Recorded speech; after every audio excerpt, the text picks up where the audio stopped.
Brian's working on the greenhouse site, and our big goal for the greenhouse next spring is geothermal. So that means prepping the ground and clearing out the stumps. There's a lot of aspen trees that were right there before, and just getting that nice and level. So getting that ground ready for the spring, because it's going to be a long winter. We can't install the geothermal just yet because snow is around the corner. It's always around the corner here up in the Rocky Mountains. In fact, we have entered pre-winter season where we start to see a little snow here and there. So I was delighted to try out a new product from Warm Bond, which is their mini smokeless fire pit. This model has a new feature, which is the ability to burn alcohol as a fuel source, which is pretty neat. Now, we've used their portable fire pit in the past, but it is wrapped up for the season now, because some days you just want to stay inside and enjoy the weather out the window. Although Warm Bond is recommended for use outdoors, burning alcohol, I was able to get a little preview of the coziness inside on a snowy day. But I did get motivated by a bright sunny morning and decided to try the Warm Bond Mini outside, using traditional wood kindling, and took the time to fully enjoy the scenery of a crisp, snowy morning. The Mini also comes with the ability to add a grill grate, just in case you get any ideas for cooking. But for me, boiling up some water for tea is exactly what I had in mind to fully appreciate creating a beautiful start to the day. So if you like being outside and you like spending time in nature, the Warm Bond Mini might be the perfect accessory for you to get a nice, cozy, mountain, snowy morning added to your week. But for me, it was just the perfect addition to be able to enjoy my surroundings and appreciate some of that good Colorado mountain living.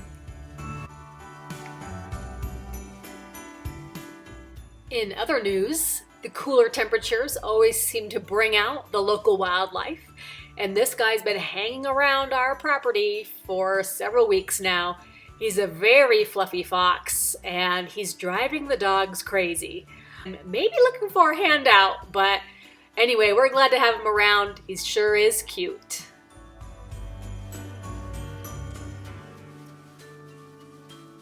Brian's outside preparing the ground for the greenhouse.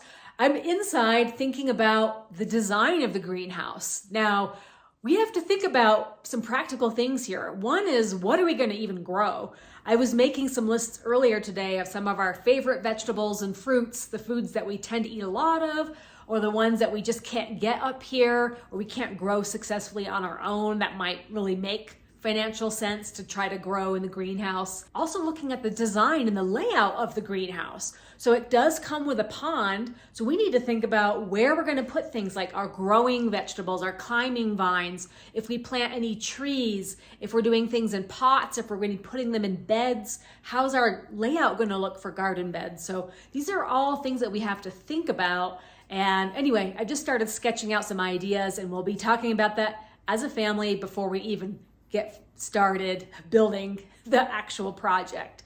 But another way of getting prepared is practicing our green thumbs a little bit indoors. If you were around a few years ago, I was doing some hydroponic videos, just getting started by using mason jars. So this is a really simple way that anybody can grow food indoors with using mason jars. There's just a few key components. One is the glass jar. One is a net pot. So it rests on your small mouth jar, and inside it is rock wool.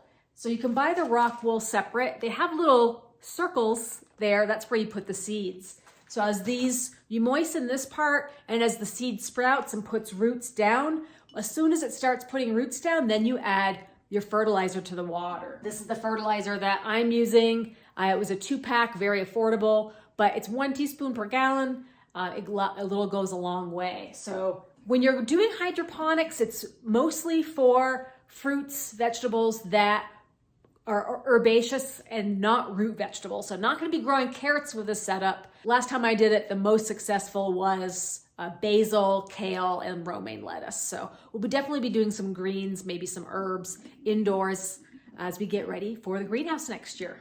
So I definitely have some leftover seeds to put in these hydroponic setups, and just trying to figure out where I want to put it in the basement.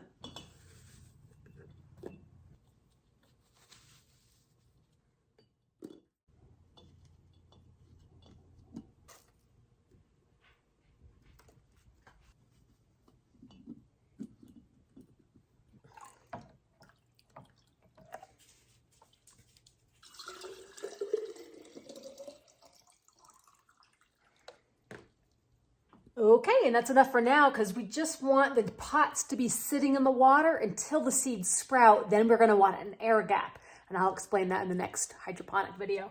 But we'll see. Yeah, maybe we'll grow a little bit of lettuce, a little bit of greens, a little bit of bok choy in the meantime this winter and just get our appetite wet for real big gardening. Anyhow, let's go check on Brian's progress, see how he's doing with the ground out there.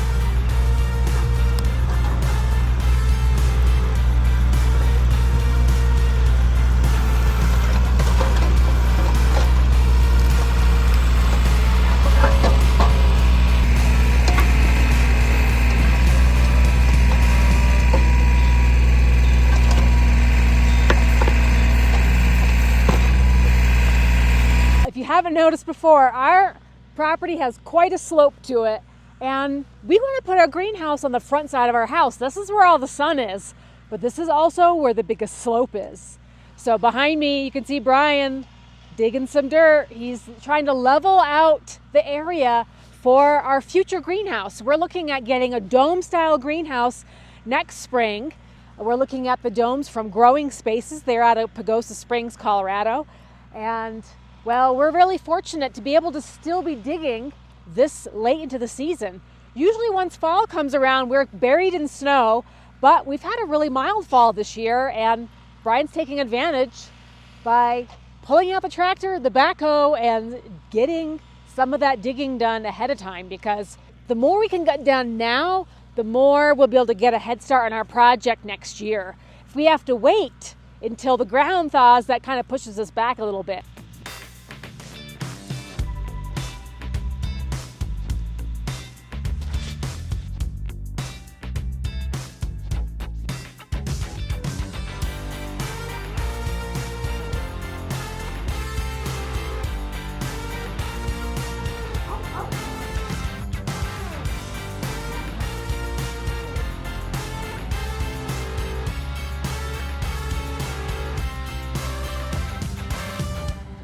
Days be getting shorter, and anyhow, Brian's using every last scrap of daylight, digging away at this ground before it freezes.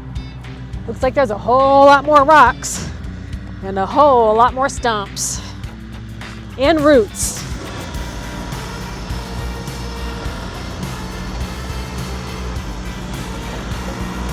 Geez, it looks like someone just broke up some concrete.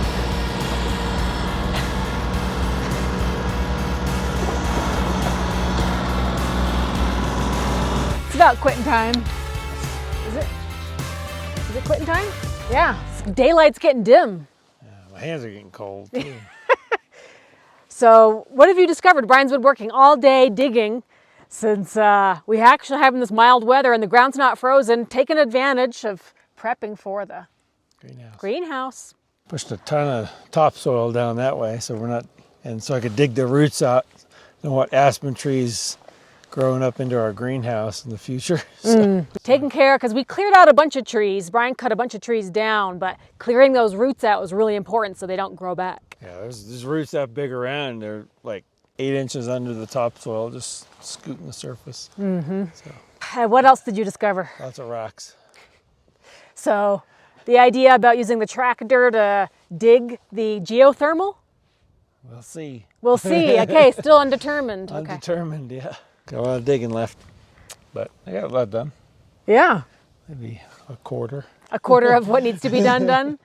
We'll see if this weather holds out. I don't know. Probably up to that stump up there, the big one. Okay. And then over around.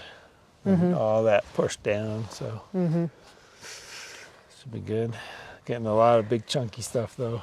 Yeah, I saw that. A lot of chunky rock right over there. So and I can only dig down, right? But when I use the bucket, the loader, sometimes I can hook the rocks and lift them and get them to break loose. So, but there are a lot of flat stuff too, so that'll come in handy for building decorative areas. So, and some of them I could probably take a chisel and just whack them into a nice flat chunk because they've been already breaking. So, yeah, it's pretty neat. I think it's officially getting dark. I don't feel like turning the lights on. I feel like going inside, warming up. All right, time for some hot soup. Yep. Okay, we'll see if this project gets any more traction before we get buried with snow. Yeah, hopefully this weekend will be a little bit nice. So Yeah. I'll probably get some more done. All right, we might get a little bit more done. You heard it. Yep. You heard it from the horse's mouth. All right, guys, we'll see you next one. Okay, bye. Bye-bye.